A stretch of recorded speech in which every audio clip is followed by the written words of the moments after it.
One of the staples of classic Star Fox games, unlocking alternate pathways to different missions is one of the most satisfying challenges in the game. And to that end, here's how to unlock every alternate path and bonus mission in Star Fox Zero. Almost every alternate path is triggered by replaying a mission in story mode, or on a run-through of arcade mode, which is unlocked after completing the main game, so you've already got all of your upgrades and abilities unlocked. We'll start at the beginning, branching out from the first mission on Corneria.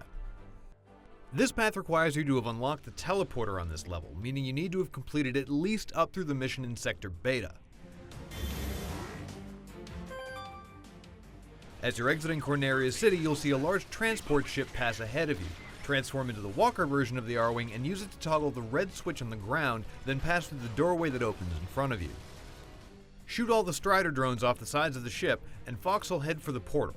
This will unlock the Aqua Rossa alternate boss fight, and once you complete this battle, you'll be able to play a different version of either the Zone S or Area 3 missions.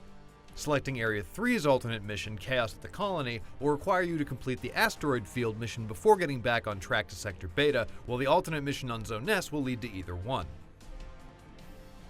If we backtrack a bit to Sector Alpha, there's an alternate path out of there that appears, provided you've completed all the main story missions, including Fortuna first. About 2/3 of the way through Phase 1, you'll be attacked from behind by Pigma. Come and get me! Once he gets ahead of you, use ZL to target lock him. Hold this lock and you'll abandon the current mission and follow him away, which leads to the mission Wolfen, a battle between you, Pigma, and Andrew. Defeat these two within the 5-minute time limit and you'll move on to the mission called Great Fox, which is basically just the asteroid field but with a boss fight thrown in.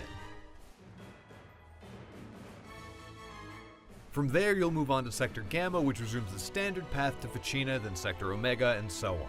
If, however, you had ended up not following Pigma in Sector Alpha, you'd have eventually run into him again in the Sector Beta mission, which contains the only branching path you can actually find on your first playthrough of the main game.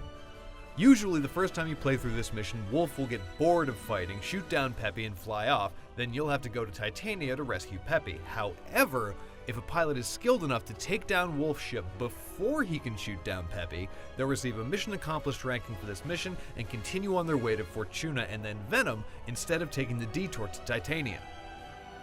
From Fortuna, it's also possible to unlock another mission, as once you've finished all the story missions, you can find Wolf O'Donnell here and follow him just like you did with Pigma in Sector Alpha. Come on! You're mine! This leads to a fierce battle on Fucina, which then sends you back to Sector Omega and the rest of the game. However, our final and perhaps my favorite alternate route is on Titania. When approaching the area of the map where you can see the portal in the sky, transform into the Gravmaster version of the tank and fly up towards the portal to trigger a cutscene with Peppy.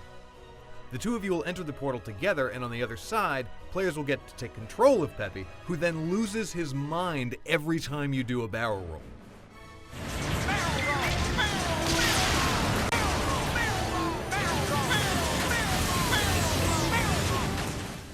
From here, players can travel either to Fortuna or Fucina and then on to Sector Omega, Corneria 2, and Venom as they normally would to complete the game. For all these unlocks and more, be sure to check out our wiki, and for everything else in Star Fox Zero, stick around on IGN.